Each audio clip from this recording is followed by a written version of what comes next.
What's good, guys? It's Greggy Westside. This is the I Hate Rappers podcast. If you guys want to get onto the podcast, please, down below, click this DM link. And if it's not right there, then go up top to our @I.hate.rappers and submit through DM to get on our show. We want to know why you hate rappers, because we definitely hate these rappers.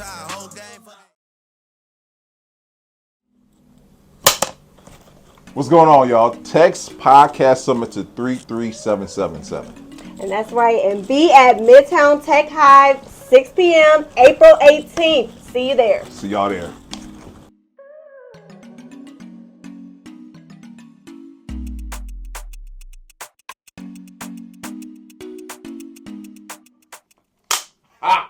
What's going on, y'all? Welcome to the Pull-Up Experience. I believe the best podcast in the world. That's just me, though. But we have my man Greg here to tell otherwise. You know what? I Hate Rappers. I think it's a dope podcast if you guys haven't checked it out. And we got my girl Brittany with us tonight. And we're going to learn just about his journey, but then the concept behind I Hate Rappers. Because I remember when we met Greg, we were like, I Hate Rappers. That's an interesting concept. Yeah, we had to put it to the side and find Yeah, out we more. definitely did. So, man, welcome to the Pull-Up Experience, Yes, man. well, Thank you for having me. Yes, Number 2 podcast in the world. It's up for debate, you know. I guess it's up for debate. Yes, sir. So let's talk. It's really not up for debate, guys. That's right. Hey, listen. What about to ask you? So where did it all begin, man? So Cleveland born and raised? Yeah, Cleveland born and raised, West Side, mainly in West Lakewood. Side. Okay. Grandma grew up on West 130th, so Okay, we're there all the okay. time. But yeah, so just West Side Cleveland type of guy. All right, that's what I'm talking about. What high school did you end up going to? Lakewood. Lakewood. Okay, that's good. All right. Okay, so in high school, so back then, I know podcasting is not relatively new, but it is to a lot of people. Back then, was podcasting on your mind, or was it just something like, No, I You want to be a rapper. oh, you want to be a rapper? Be a rapper. Okay. No, snap. That's how I got the name Greggy Westside. Okay, And that's Okay, when I all started right. to become a rapper. Yeah, okay. So, the way I got my name, because I know I told you, I tell you. Mhm. So, do you know the show How I Met Your Mother? I love that. Yes, That's my favorite yes. show, Greg, man. So Ted, he's from Cleveland. Teddy Westside. Teddy Westside. Get out of here. I swear to God, so my one friend, so that's that's the West Side part of the name. And Yeah. also I'm from the West Side. So, Oh, okay. Yeah. All came together, made sense. But my Yeah. one friend, he'd call me like Greggy, and then just like add anything. Like the one year I did track, after discus, he was like Greggy Discus. Like, it was just random shit. It's the stuff that goes with it. Your name just bam. Literally whatever we were doing, like it would be like Greggy driving his car. Mm. Like, probably was never that one, but so that's where I got the Greggy part. Yeah. And West Side through Combined the two. West Side. I thought it was kind of stupid at first, and I was just like I was kind of going by like G West. You know? Mhm. Oh. G West, I I like think that. that would have been, yeah. Okay. Yeah, but that's like it was a little stupid. So I was I like let me Greggy just go with Westside. Greggy Westside because that was everything already. So Yeah, that's dope, bro. Have both. Shoot. I was about to say. Yeah, I was about to say all the monikers, you my know. one friend Yes. still calls me G West sometimes. So Okay. See? See. So okay, so let me ask you this. So rapping. So I'm guessing you were pursuing the rapping. When did the pivot happen, or are you still rap, right? no, I don't rap anymore. Okay. Yeah, so 2016, graduated high school, started taking, rapping a little bit more serious. Did some shows at the Agora with Dan Cole. So did some shows there with Dan, and then started throwing my own shows here and there just because, like, it's a hassle getting people down to the Agora. Yeah. And then like a $15, $20, $30 ticket or whatever. Like, Yeah. just like, let me do some like $10 tickets, rent some rooms and stuff, just little stuff. So that was like the start of like my promoter career. Yeah. And then I was doing managing with like a lot of the people that were around and helping. I was managing my own career, helping Yeah. theirs, making music with a lot of the guys that I knew, and kind of just spiraled from there. Ended up opening for Juice World and Ski Master Slump God in 2018, which was awesome. Yeah. That was experience itself. Yeah, it was like the first time people started taking me serious, so I ended up getting Juice World, the World Part 10 right there. Okay. So then from there, kept going. Pandemic happens, keep it going. Yeah. A little bit, but that's when TikTok started to really blow up. And Shout out to the TikTok era. shout out to the TikTok era. If I knew what I knew, like last year and this year back then, I may have been famous, but I didn't know that then. So yeah, I never really got anywhere with that. And then I opened up Westside Productions January of 2022. Started doing shows more consistently. Kind of got my little master grand plan going, and then middle of 2022, just I was like, I'm not. This isn't me anymore. Like if I focus more on the business, it'll do better. I'll leave more of an impact. More of a legacy. Yeah, don't worry. I'm about to say we'll get there. And I'll be able to do more good than if I'm just trying to rap. Because like there's a million rappers out here nowadays. Like I could like if you gave me like 2 hours, I could probably list 500 rappers in the Cleveland area. Wow. Yeah. So like it's especially like me, like I don't know, like I'm 2018 good. Yeah, I'm like mid 2020s good. Time out. Cause okay, J. Cole's the world. J. Cole has progressively gotten better as he's aged. Like he's like fine wine, right? You can evolve. Right. Man. I mean, like, but that's the thing. Did J. Cole really get better since he dropped Forest Hills Drive in 2014? That's really debatable. Like, is he better?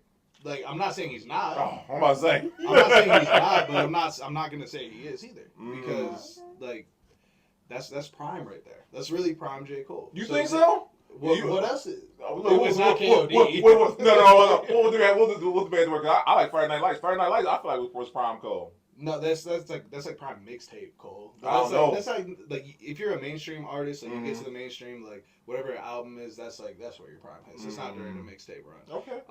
Like Logic, like everybody hates him now. Everybody hates him. Which is crazy though. Because he sucks now. I don't know what happened, but he just genuinely does suck. Joe Budden happened. Yes, I don't. You can't keep rapping about the same exact thing over and over and over again. Like the 1-800 song, that was like 100% peak for him. Yeah. But his first debut album was his like peak of like this is like the best you're gonna get like fully through Logic. Like it's just it. But for me, it was like 2018. Like that's like that like 2017, 2018. Like that those years. That's like where I'm like, okay, like this is a good underground rapper right here. But if you hear my stuff from then, or like even the stuff that I could have been making now or was making like 2022. Yeah. In that day and age, where like there's so much more stuff. I don't know. It doesn't feel the same. So let me ask you this, because that brings a great question. Because then, what makes a great artist? Because as most rappers do, they progress. They get rich. The grind. I always say everyone's first album is like their grind album. They're trying to make it big, so they're rapping like the Renters do, right? And then after that, it's just like I made it now. So the raps is different now, right? What, in your opinion, makes a great artist? Or like you said, 2018, you right? What makes the artistry at its peak, in your opinion? I mean, it's all case by case. That's the hard part to talk about it because if you're gonna look at a guy like Kendrick, like was Good Kid, Mad City his peak? Because that's probably his best album, but it's not the best stuff because that's To Pimp a Butterfly. But his most commercially successful one is Damn, which probably has the ones that you're gonna think of for his best songs. That come first to come to mind. Yeah. So it's like what's your favorite Kendrick song? Like what do you think the best one is of all time? Like actually. Oh, Count Me Out. Count Me Out? Yeah. I can't remember the name of it, but they played it all through the NBA finals. I can't remember. DNA? Yeah. DNA? Yeah. That was on Damn. What was Count Me Out on?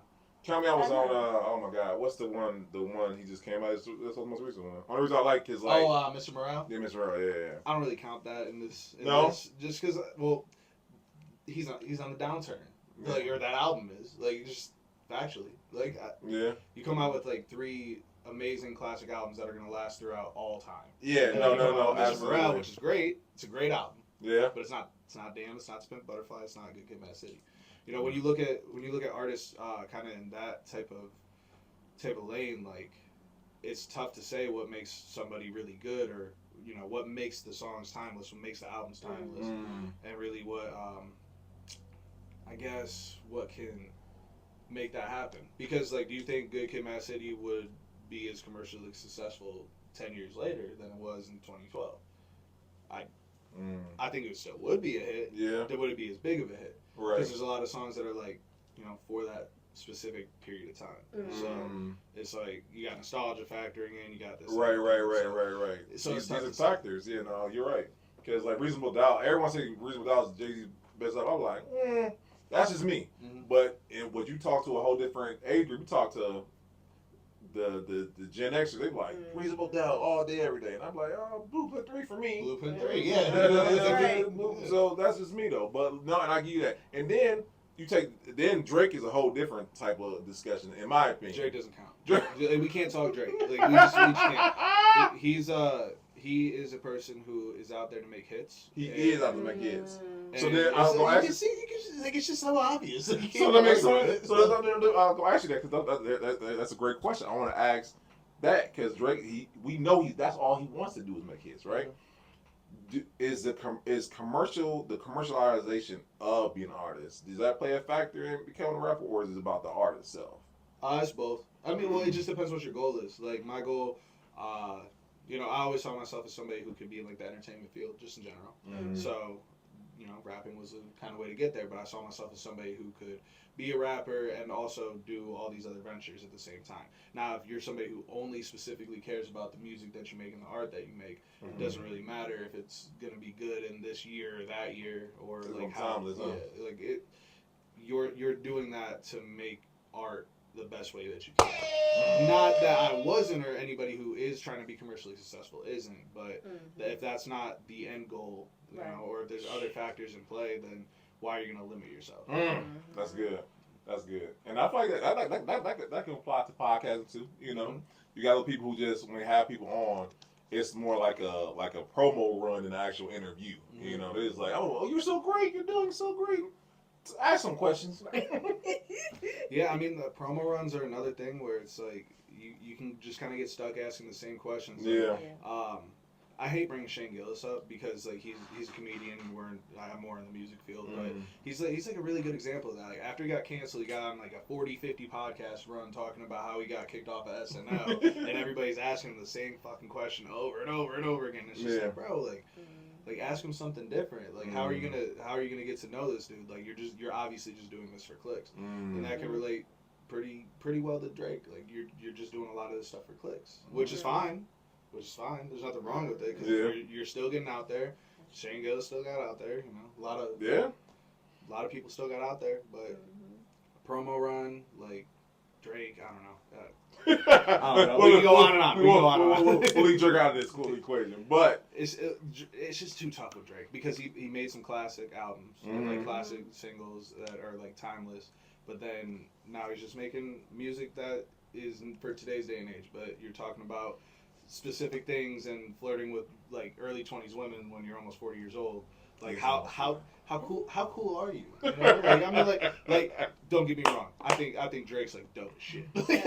He's dope, but like, and if I was Drake, probably would live the same exact life. Like like there's nothing. Like if I was specifically him, like nothing wrong with that. Like more power to you. But how many times are you gonna talk about like that same thing and just like in a different style? Yeah. And this is the last question. Last comment I'm gonna make off of Drake, but I will say to Drake is that he, people never change the style. They stay the same style, which I feel is still relevant to each rapper. But Drake, he kind of goes with the style or the flow of what's going on in that current era. That's how he still stay relevant. Because he'll change the flow. Like, oh, trap beats is in? Okay, let me trap beat this one time, So he didn't do the House album. The House album. Oh my God! God! Right I wish I had thumbed down. This thing is hype. I need. That? Oh, come on, dude, for real? It wasn't that bad. You hooked the artist IDK? No, I'm not him. So he's one of my favorite artists. Okay. That, I listen to. He has his first two albums were two of my favorite albums of all time.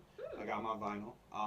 He just dropped a third project. Not as much of a fan as that project as I am of the first two, but it's still a good one. In the middle of that, he did a house project with Kate Renata. So that was around the same time Drake dropped his. So I'm listening to both of those, and I'm like, okay, like this is nice, but it's not on my playlist. Yeah, okay. But I can go back and listen to it and like still vibe out. Okay, listen. And I'm an old man, Greg. I'm not gonna tell you how old I am. I'm an old man, so I'm like in between. I'm the old guy. When I hear some new stuff, like turn that off, right? So that's just me, right? Oh, but yeah, I'm like, you're not by yourself though. No, I can't do it either. But I want to talk about how when you transition from being a rapper to being a manager and helping people, pivot or not pivot, help them in their own career. Because you've been there. It's not like they say people who can't do, they teach.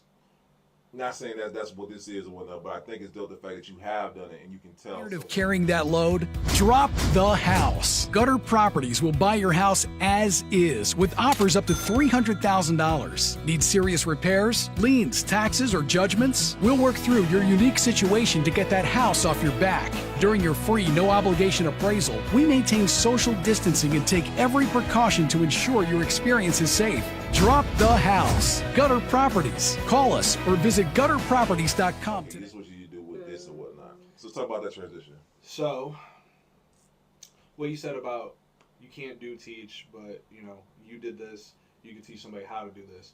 You really can't, because we're talking about a 6-year career that ended 2 years ago, that had the success before the pandemic, and then it's leading into stuff that's going on after the pandemic. It's two different eras. Yeah, like there's two. Like in my lifetime, there's two big changes in the music industry. The first one was 2016, when music kind of became more of quantity over quality, and you got a lot of these artists coming out that are very controversial. Yeah, I'd like to say, like Kodak, like the whole freshman list. And then expanded upon. It's more gimmicky, I feel like, in my opinion, though. Depending on who. Some of them made, good songs, good careers. Like, they got good fan bases. Like 21 Savage, he's one of the artists I commend the most because he's like he grew up.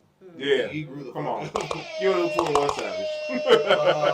But like an artist like who else was on that list? I really didn't. I don't know. Like NBA YoungBoy. He wasn't on the list, but he's still doing the same stuff. But like he also I don't know. He can't progress because he's on house arrest. Yeah. So you only can do so much. Like, but he's another one that he don't do stuff to get on house arrest when you're famous. I don't know. I think that it's an obvious one. Easier said than done, but like I don't know. Like G Herbo, like hasn't like he's gone up a little bit, but like I feel like he hasn't really like progressed or anything. Uzi had, but I feel like he regressed after a while. But yeah, so that's one of the first big changes. The second big change was the pandemic and TikTok rap taking over, and just finding that catchy 15 seconds and catchy 15 seconds. And make it dance to it. Yeah. So now with me knowing how to actually create content, create it efficiently, consistently, content release plans, content calendars, how to release a single, what content to post on which days, what time, stuff like that. Like learning about all that. That kind of allows me to be able to do my job. Have a system in place. Yeah, so like having that system in place is definitely nice, but from my experience, there's only certain things I could like help somebody out with. Like, like this is how you really like get to open for an artist, and it's like it's all luck. Yeah, it's all luck. I did that one time because I don't know why I'm thinking it's a formula. Like, okay, we got. So I don't know because I watched quite a bit of interview and like the argument Nicki Minaj is having, and she say that. I didn't know that they have actual things that play the music so they can get the stream. I'm like, what in the world? Like a bot farm? Yes. Yeah. I did not know that. I know a dude who runs a bot farm. Wow. Like in the bot farm can organically get you streams from other places because it pushes your song enough through so many different demographics or a specific demographic that ends up on that specific type of algorithmic Spotify playlist. So like you can bot 10,000 streams, but you'll get 15 real ones eventually, just by going through a bot farm. Like that's real, And that's not that's like a foreign thing. That's like a normal practice in the music industry. Oh, yeah. Wow. Yeah, I mean that's one of on the song a lot. J. Cole said, how many faking their streams, getting their plays from machines. Like, that was all about that. Cause like you got artists like Tekashi 6ix9ine. That's another one kind of from that SoundCloud. Yeah. I forgot about Tekashi. But like he was. No, I'm not saying for a fact that this is what he was doing, but the general consensus is that he was bot farming his stuff, and then after that he actually gained some like real fans for the moment, not ones that stuck around because obviously nobody gives a single fuck about him now. But you get all this stuff, you get all this money coming in, which with streams is really not that much. But then he breaks the record for an Instagram Live with 2 million people when he hops back out. So there's like 2 million actual people like watching him. But how many of those 500 million streams are real? Time out. Because that's an interesting concept. Because because I feel like the era that we're in, that's more normal than a little bit now. Is that you have to make it till you fake it ordeal is real, and it just went to a whole different era or just a whole different industry now. Yeah, I mean, like you got rappers faking jewelry, you got them faking streams, you got them faking lifestyles, like all that right there is Tekashi in a nutshell. Like and like, I think it's genius. I think he's one of the smartest rappers alive.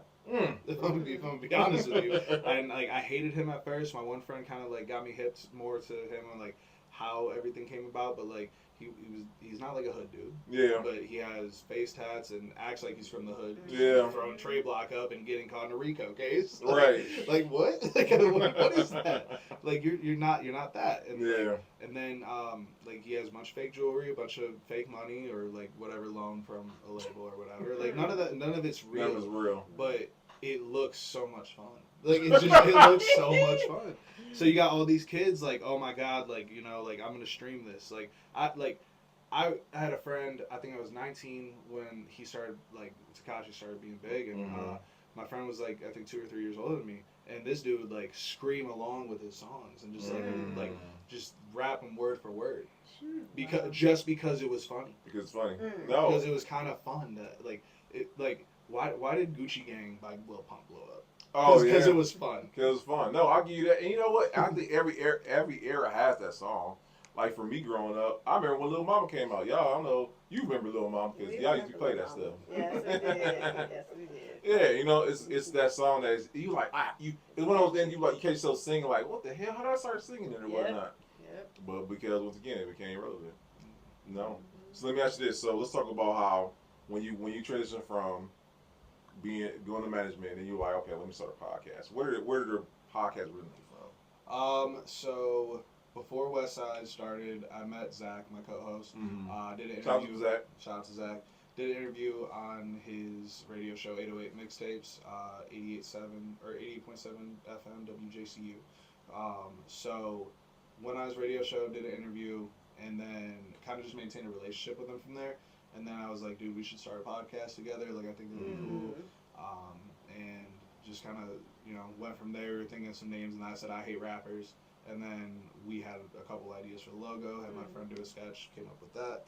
And kind of the rest is history from there. It took us, I think first episode was recorded in January of 2023 or maybe late December of 2022. And then the next, batch of them that we did 4 or 5 that month. Next batch one we did wasn't until May, and then we didn't even start dropping anything until last June. So just so we made sure we were stacked up. And then it was difficult, just because he's working at 107.9 now. He has his own radio show. He's in school. I'm running a business, doing whatever else. It was tough, staying consistent with it until about sometime in the fall, kind of right before the Ohio Entertainment Awards. I kind of just started scheduling YouTube Shorts out a little bit better, and just having easier access to how we're doing stuff. AI editing on clips helped a lot. Come on now, shout out to Oasis Clips, man, because I remember when we first started, bro. And I used to literally, I remember someone bringing this up there. I used to have to find the clips and just be like, all right, that's it right there.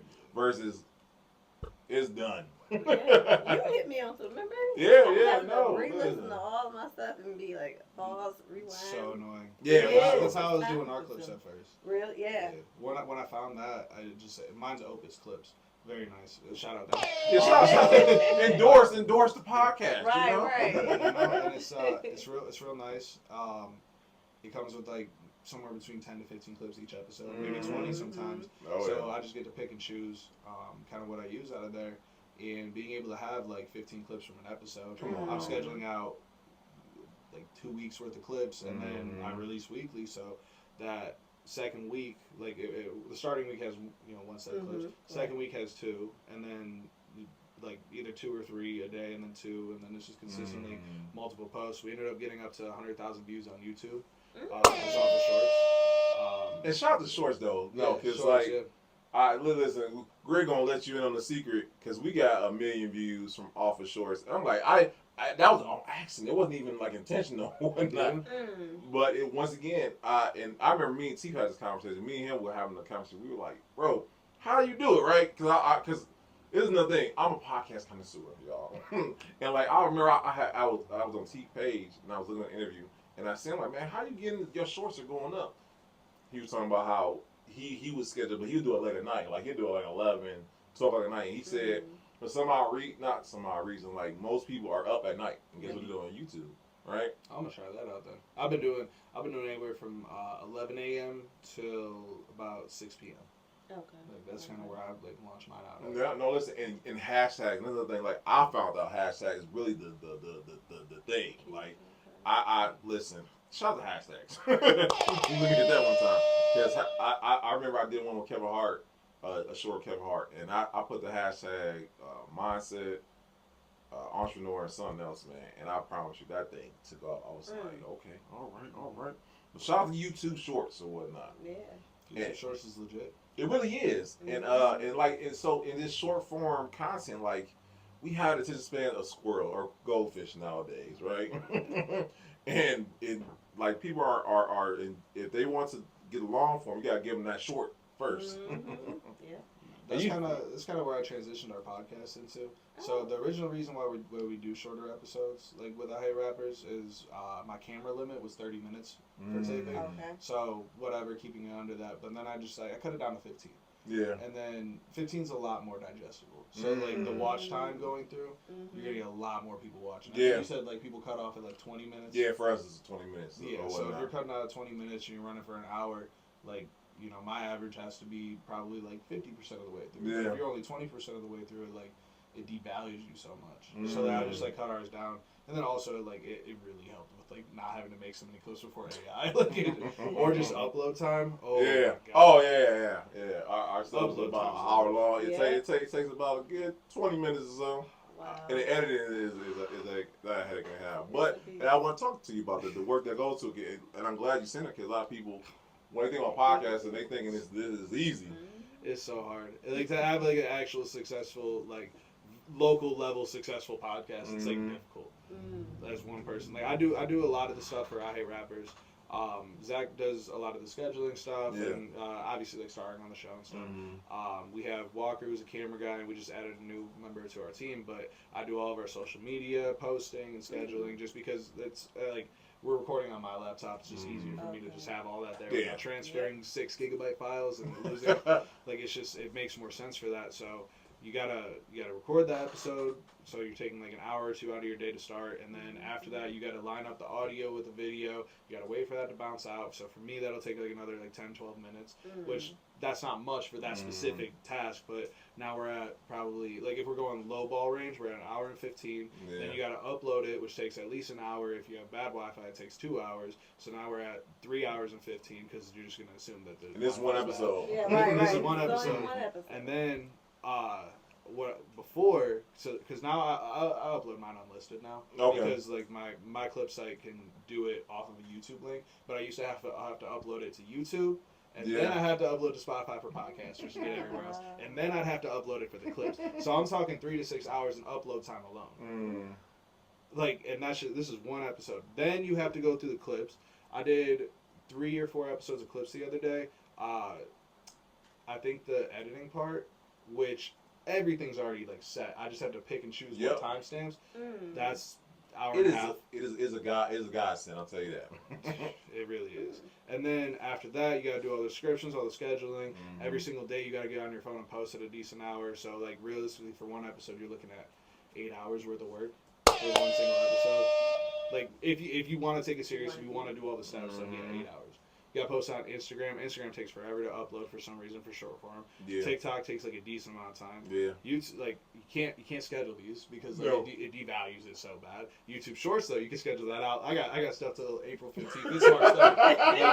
And I got 2 interviews to do tomorrow. I have 2 that are still unedited, so I'm about to have 4 more interviews. I'm about to be doing like probably like 15 hours worth of work over the next week. I'm gonna be scheduled out.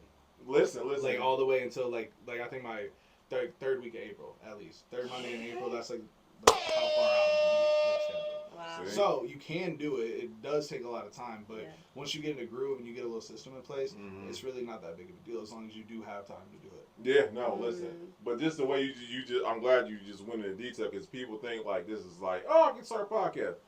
Try if you want to. God bless you. If you got a place where you can record, takes a lot of ease off, but it also depends on your budget. Yeah. If you got somebody to work on the podcast, also depends on your budget. So it's like you can ease your way into podcasting, but you're gonna be paying to do that no matter what. Because if you wanted to start podcasting, you gotta pay for equipment at least. Like my equipment setup, like if we're not talking laptop, which the laptop I have to run everything that I need to run, like which video and audio software.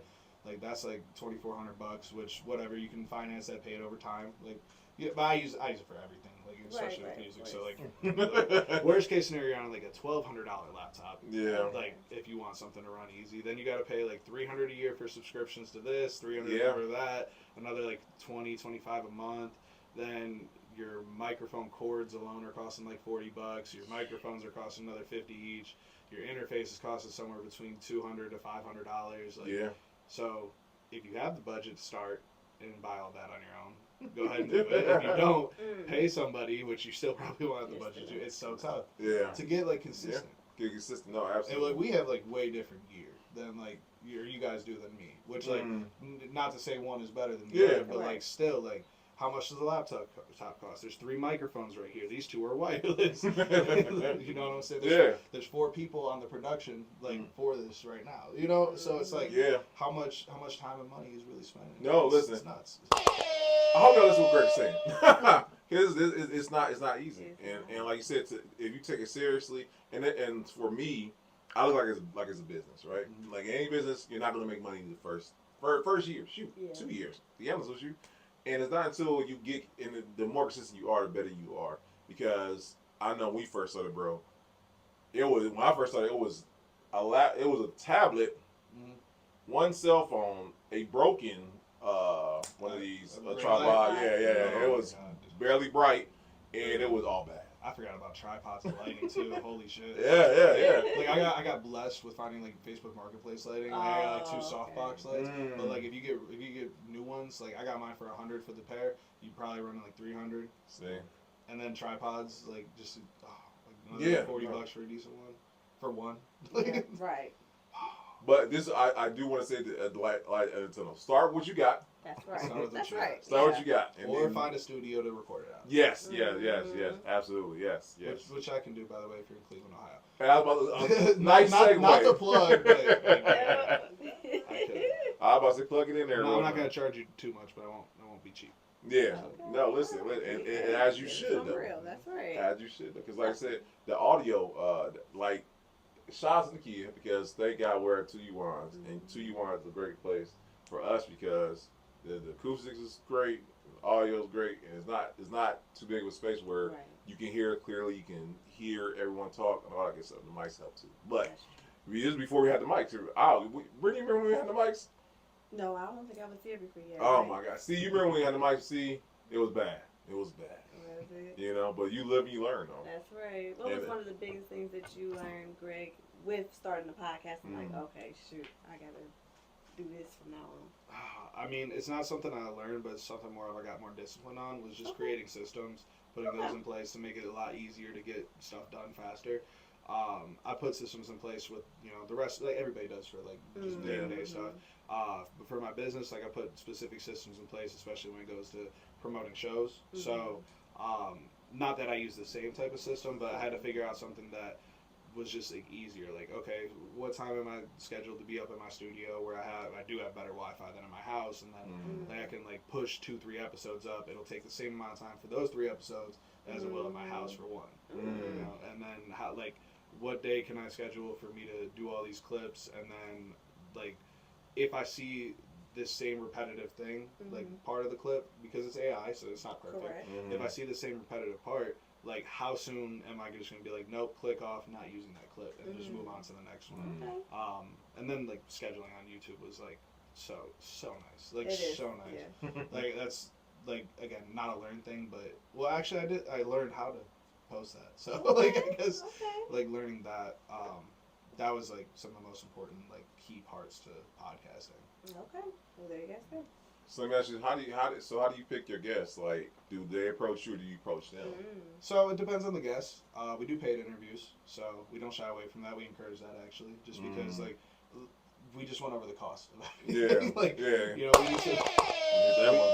We need some money, and we're not monetized yet on YouTube. We got 150 something subscribers as of right now. Like, you need at least 300 plus 3 million views in the last 30 days, or sort of like 1 million views in the last 30 days to like, get a penny. So like, you know, we're not gonna shy away from being like, yo, pay us to come on the podcast. So not half of our guests, but like recently about half our guests have been paid. Somebody has to be able to contribute to the conversation of why they hate rappers but they love artists, which is our tagline, and give an independent artist something to understand of, okay, this is why I should.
That's the main goal of the podcast. So if we find somebody that fits that need, then hey, come on. Or an artist that we really, you know, do believe in and want on the podcast. Last interview I did, her name was M. Franklin. She's one of my favorite artists aside from the ones that I work with, like management wise. Not even necessarily because of the music, just because of her personality. She's very well versed in selling tickets. So as a promoter, she's like one of my best clients. She's very nice. She's very versatile with her music style. She's able to kind of get a crowd to gravitate towards her. Like, she's really good. And like, she didn't pay, and there's not really too much of the conversation to be added to, aside from we talked about like being a woman in the music industry, which is like definitely important to talk about. But at the same time, for an independent artist, there's a lot more things that are pressing to even get into the music industry before you even talk about that. So it's like, you know, how much value is that? But I was like, you know, I want you on. You know, like I want artists to know, like, you gotta get in the game before you're in the game. So like, get in the game before you're in the game. Yeah, but if you're not in the game, then half the stuff I'm talking about with her doesn't even apply. So like, if I can't help teach somebody how to get to the step, then what was the point of the conversation? So that's good. But the conversation with her was very valuable and was awesome. So happy about that conversation. That's good. So let me ask you, so before you started a podcast, what podcast you watched was like that inspired you, or that you seen? Like not saying you seen it was like I want that, but like where podcasts that you seen and kind of like, okay. So I used to delivery drive for a pizza shop, and I'd listen to music a lot as a rapper would, and then. More closer to the pandemic starting, and then it was like right before that I started listening to Part of My Take, which is a Barstool podcast. Shout out to them, their most popular sports podcast. They're goofy, informative about sports and stuff. I just loved it. Like, it was just great to listen to. I listened to like every episode for like over a year straight. So I mean, there's been other podcasts. Like Call Her Daddy was great too around that time. Like that shit, like it was just fun to listen to. Like it was just interesting. Like, you know, what else did I listen to?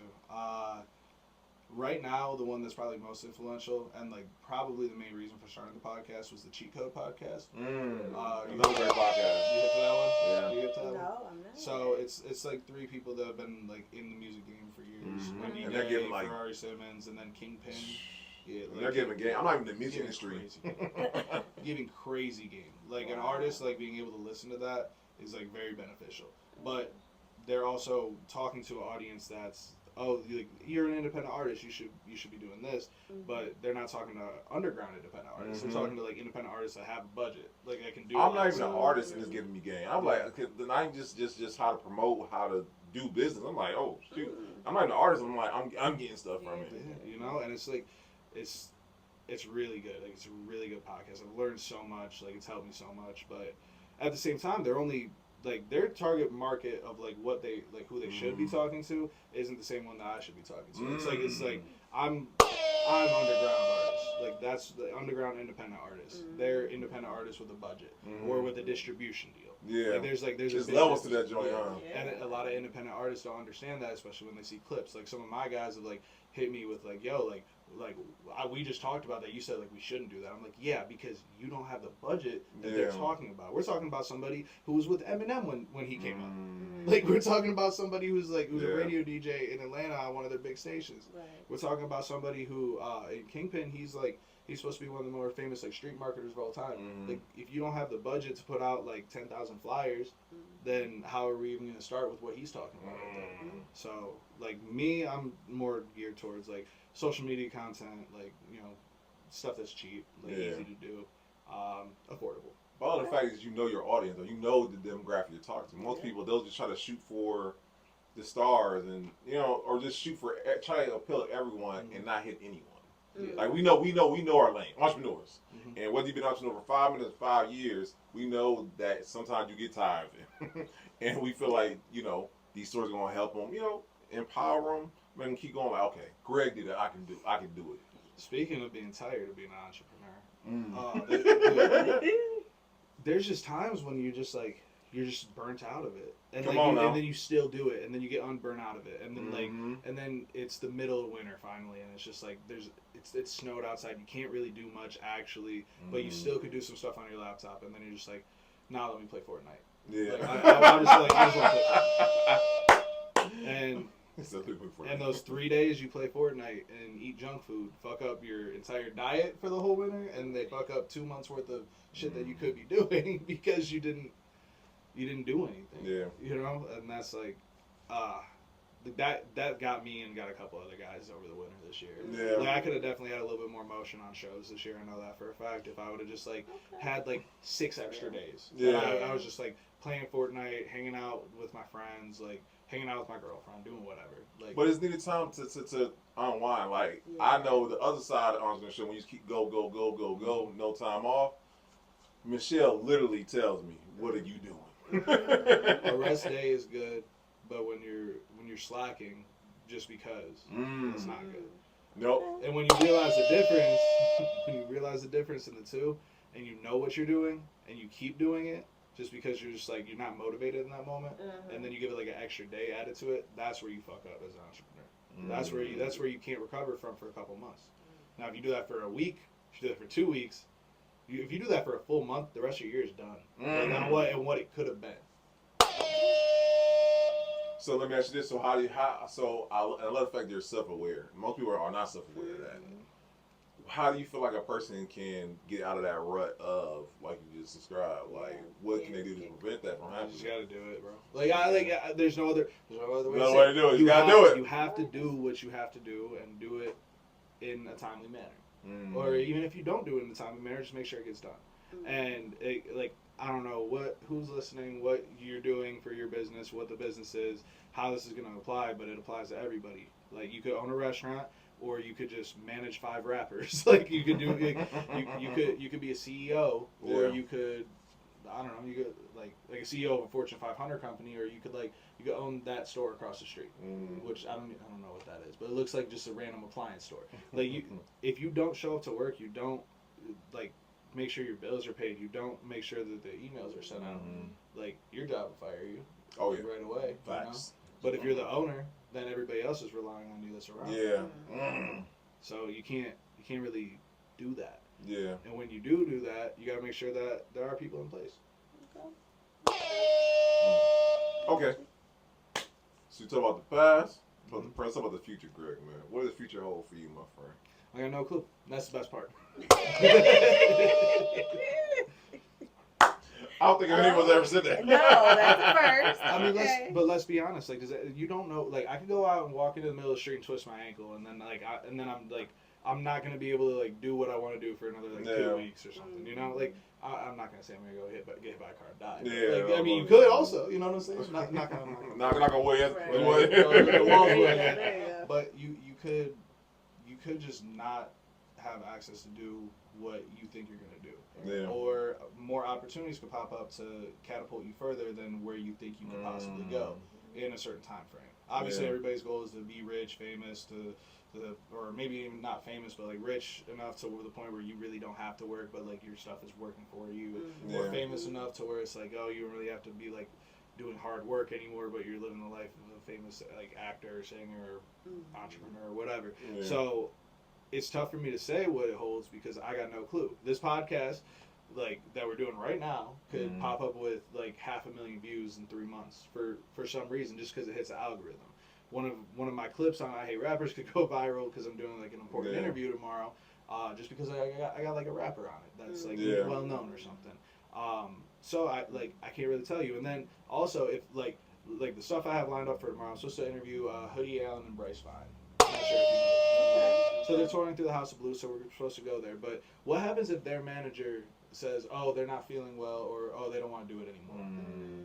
Like, then I don't have that interview. So then I'm like, what I had planned out for this next month, I have to replan it out and fix like whatever my schedule was, and the clips that I thought were going to get to a certain point of traction aren't going to, just because the name brand value on there. Yeah. So I really can't tell you. I can't tell you like anything past tomorrow that I'm supposed to be there. That's fair.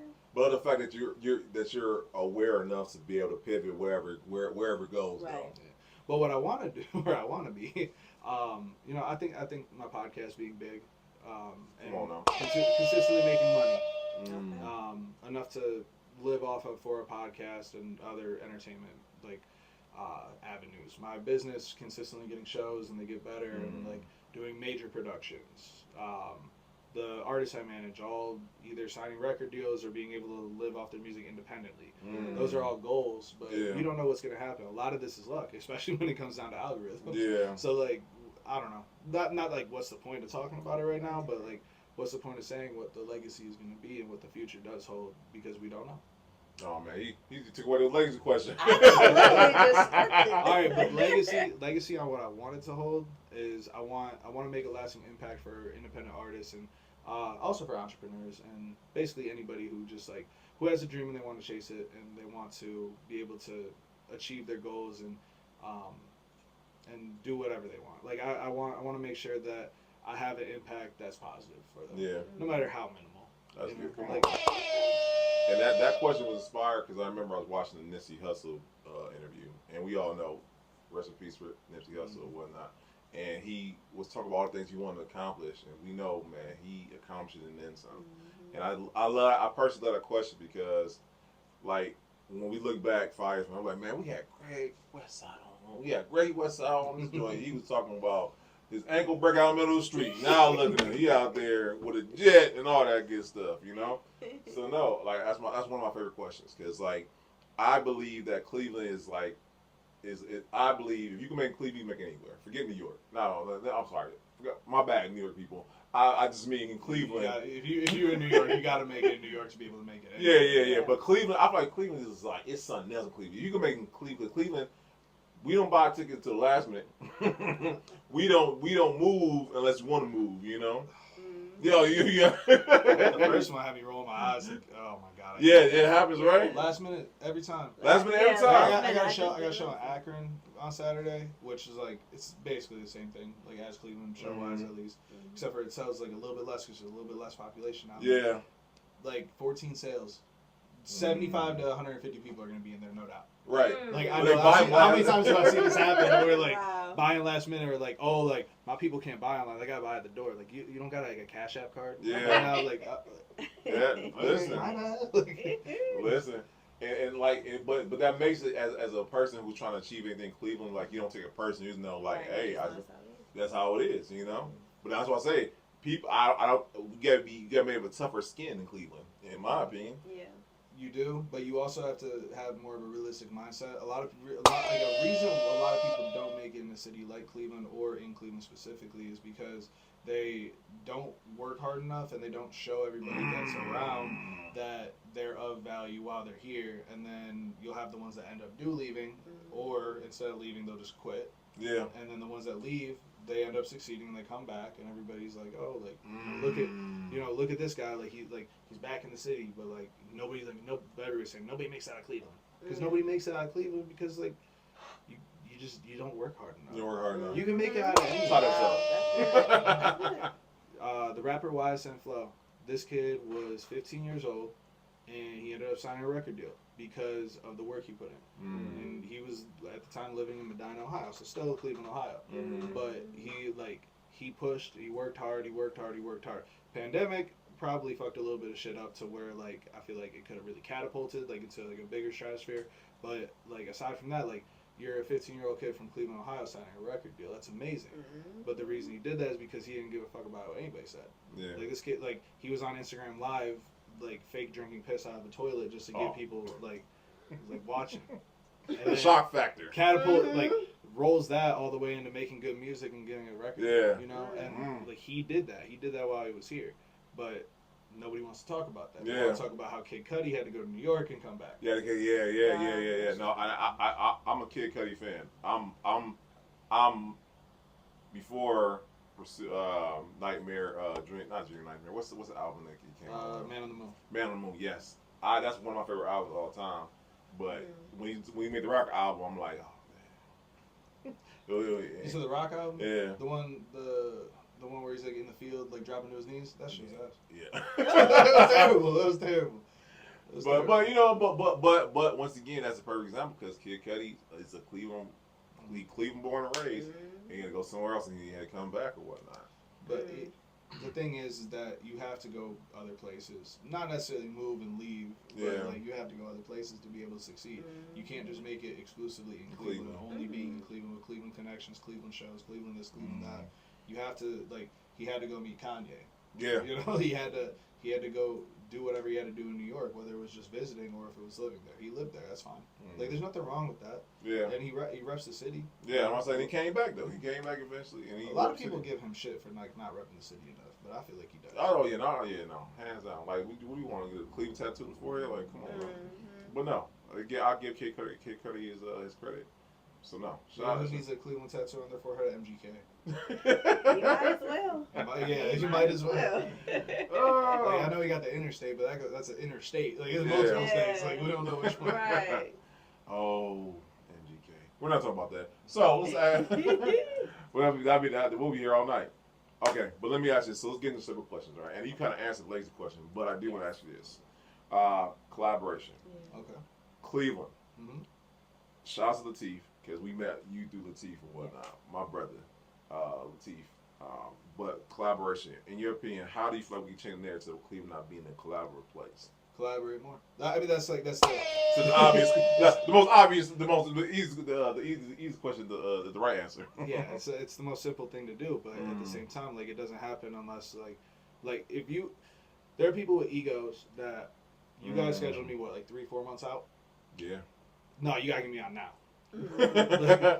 Or just forget about it. Won't put it in their calendar. Like I remembered. I didn't I had a little work situation that might have fucked it up. But we're here. You know, we have it. There was communication. But the issue is that people won't check their ego at the door. That's always the issue. The reason that certain rappers won't succeed, certain podcasts won't succeed, it's because you won't just shut the fuck up to let somebody else talk. And get what you need from them, and then give them what they need from you. And if you do that, then you guys build a business relationship. A lot of I know my guy in Columbus. He said a lot of people don't understand what it takes to have a 10-year business relationship with somebody. I don't, because I'm not even 10 years in the game. I know what it is 4 or 5 years, and it's tough as hell. Yeah. One of my best friends for years that I was managing and making music with him. We don't talk that much anymore now that we don't do business together, which is fine. But I still love him to death. That's my guy. Yeah. But how dealing with that and trying to continue that is a pain in the ass. So like if you can't work with somebody who you really do enjoy being around for 4 years because it's a little bit of a pain in the ass, how are you gonna deal with somebody like, you know, like us dealing with each other right now? You know? Okay. That's good. That's good. So you just gotta do it. Like it's so simple, but it's so difficult. Sometimes you just gotta do it. You just gotta understand that people are like. You also have to assume that people are just dumb.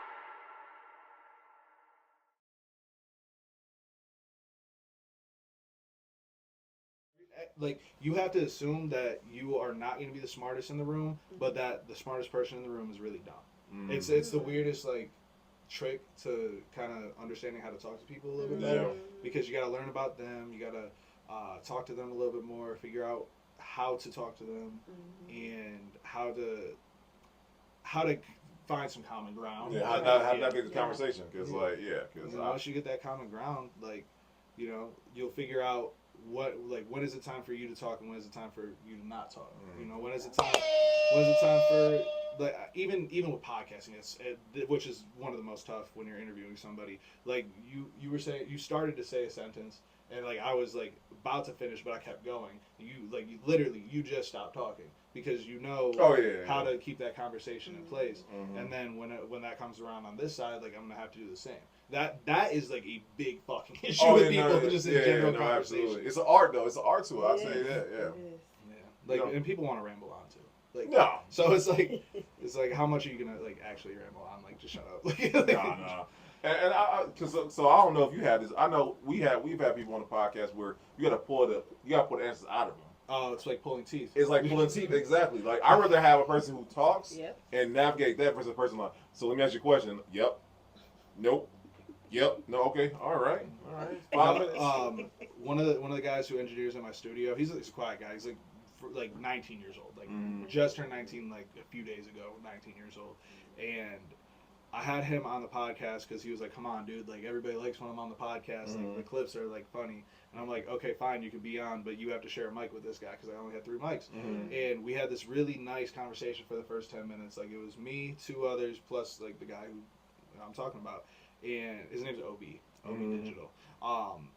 And he says something to the mic, and as soon as he says something to the mic, I asked him a question after, and he just like stared at me. And I told him, I'm like, bro, like interviewing you is like pulling fucking teeth. Like, you gotta talk. Like, yeah. But I love that guy to death though. No, that's my guy. That's my guy. And he's such a talented producer and engineer. So. No, that's good, bro. Yeah. But yeah, pulling teeth. No, no, I'm about to say when we have that, and like I said, it's an art form. I feel like people give, you know what I'm saying, say podcasts are interviewers, but you have to learn how to be able to do that. And maybe you got to reword the question, or maybe you have to think of a different question to pivot to a better answer so you can get the answer out of them. So it's an art form though, and you learn. Cause shoot, episode 186 episode, you learn eventually. You know. So no. So let me ask you this, Greg, man. Who would you like to collaborate in the future with? Most of the people I've already collaborated with, for sure. Continuing to build a business relationship for 10 years is very important. Like we just said. I don't know. That it really depends on what path we're talking about. If we're talking about like a concert, like it'd be great to get some touring acts in, but I could give you a list of 50 to 75 people. So like the artist I mentioned, IDK, like I'd love to bring him in off a tour. Like I know his show would sell decently well. I'd make, you know, at least my money back, and I'd have a great time. Yeah. I'd also love to work with some, newer artists that are popping up where I can just like make a quick buck off of it, and it'd be nice, and like have a really super lit show, and like whatever the kids say nowadays. But but aside from that, like the podcast scene, like I wanna interview artists that have been independent or have been able to find success before a record label has reached them, just to be able to kind of show or explain how to other independent artists. Yeah. Like, yo, like when you really just start out, like this is what I did, and like I hope this helps you, or like this is what I think you should do, and then just like spit the game from there. Like I think that's probably the most important goal for me. Tomorrow we'll see how that goes with Hoodie Allen, who's been independent for however long. I'm not sure if he had a record deal or a distribution deal with Warner, but he's back independent now. He came up independent during like the whole Facebook rapper movement. Like that was a time too. That was a time like, too. Yeah, like that was like like not Mac Miller and like Wiz being like Facebook rappers. Yeah. But that was like that type of era. And that's how like a lot of people. I remember that era. The mixtape era of rappers still before like you had anything on any like streaming services. What a time to be alive. The golden era, right? Yeah, that pretty much was a golden era. Like it got as far as you could get without like having oversaturation. Yeah, no, I agree. Cause I'm an old man. I remember. I remember all the eras. I remember when Facebook went live. I remember Vine. I remember people was doing Vine. Yeah. Oh my. Yeah. I know. Getting nostalgic now. Yeah. So I hope that answers that. No, that's great. That's the answer, my friend. Hand over to Brittany. All right. So, well, Greg, we've been having a fantastic time with you. We appreciate you coming out. And so you said a lot of great key things, especially for someone out there that's watching that wants to start a podcast. That was really good information. Now, aside from that, so everything that you've said thus far, we're just going to kind of condense it on down. And what would be like 3 takeaways that someone watching you would like for them to gather from this interview today? This is how much a podcast takes to run and start, and how much it costs, how much time it takes. That's really important, because if you just figure out how much a podcast takes, like let's say this is the first time you're seeing this podcast. This is a podcast that you don't listen to. You probably haven't listened to mine. Like, you're how many else of us are out there? And we're just in Cleveland. So how many else of us are out there in whatever cities, whatever states, countries, wherever, just doing the same thing and putting the same amount of work in? How many are putting a lot more work and a lot more time, a lot more money? And when you think about that, it kind of really gives you perspective on kind of the life of like a content creator. And being a content creator is, I feel like that's takeaway number 2, is that we're content creators. A lot of people think that content creators are just like TikTok guys. Like Sir Yacht is one of my favorite examples from Cleveland. I'm not sure if you're hip. If you're hip, if you're not hip, follow him. He's a dude who he just like screams in his phone about like the Cavs and the Browns and whatever. He used to a lot. So he just hit like 500,000 on Instagram or maybe TikTok, but he's like trying out new things. Like he used to do like rants about Cleveland and like the Lakewood suburbs, or like stuff like that. And then he transitioned into like he was doing like a ranking of like the top 50 cities in Ohio. And then he did most recently, the best thing he did was he ate Costco hot dogs for 7 straight days, nothing but Costco hot dogs. That dude, I know you're talking about now. Yeah, I know you're talking about. So that like kind of catapulted him, and like he's like a full-time content creator. I met him; he's a cool dude. But like being a full-time content creator, it takes a lot of time, it takes a lot of effort, and even guys that like the average person hasn't heard of, like that's like Sir Yacht and like other people like him in other cities, and just like on the internet is what you think of, but a lot of people are content creators like us. So just like the time it takes and the effort that's being put in by the ones that are serious about it, I guess would be number 2. And then number 3 is listen to I Hate Rappers. No, number 3 probably music is subjective at the end of the day, but there is fact about it, and when you get into discussions talking about it, like there was like no argument between us 3 about any of this stuff, right? But there was like discussion that was productive to each other's points of views, and when you're talking about music, try to do that, and also listen to independent like artist music a little bit more, and Yeah. kind of judge them on the same type of frame as you judge like. That's good. That's good, man. So listen, bro. So now I gotta come on. I hate rappers. So I'm like, I really do hate rappers. I'm just playing. I'm just playing. No, listen, bro. We appreciate your time, Yes, man. definitely. This is great. And the most important question, man, is where can people I thought it was reach you? He was just trying to do that. No. No. That's gonna look so awkward. I'll make that to a clip. No. Well, I did want to let people know where can they reach you, where can they stream you, where can they get more of I Hate Rappers, and if they want to book you. Well, if an artist wants to be managed by you. Being managed by look, I'll put it this way: I'll do management services for a fee, but I won't like take on somebody as like a client. Okay. Unless it's like really well paid and they also have a budget to like progress their career. Okay. That's another story for another day. You can find me at Greggy Westside or at like TikTok's at Greggy.Westside, but everything else is at Greggy Westside, at Westside Productions or at Westside Productions CLE or Westside Prod CLE, like some variation depending on what service you're on, or WestsideProductions.media. Westside Productions wasn't available a lot of the times. When Somebody had it? Yeah, I had to buy Westside Productions from like she wasn't like an OnlyFans girl, but like she was like a wannabe. Like she didn't understand that OnlyFans existed. Yeah, but I got the name though. Yeah, I got the name though. I think I paid like $10 for it or something, $25, something like that, real cheap. Ooh, what was mommy? I gotta That's how make you sure. know she didn't know OnlyFans. She didn't know her value. Yeah, right. She didn't know the value of the internet. Let me make sure all everything full of experiences is not locked up. Let me make sure this episode. Check that. And then at I Hate Rappers or at I Hate Rappers Pod on everything. So I think that I Hate Rappers is only on YouTube. So I Hate Rappers Pod on everything else. Perfect. And so, by the way, for my ladies people, it will be in the show notes, so you can go watch. You ain't got no excuse. It'll be right there for you, okay? So, listen, guys, we appreciate you guys, and we got to pay some bills first, okay? Guys, we are back. Well, not we ain't back. We haven't even started.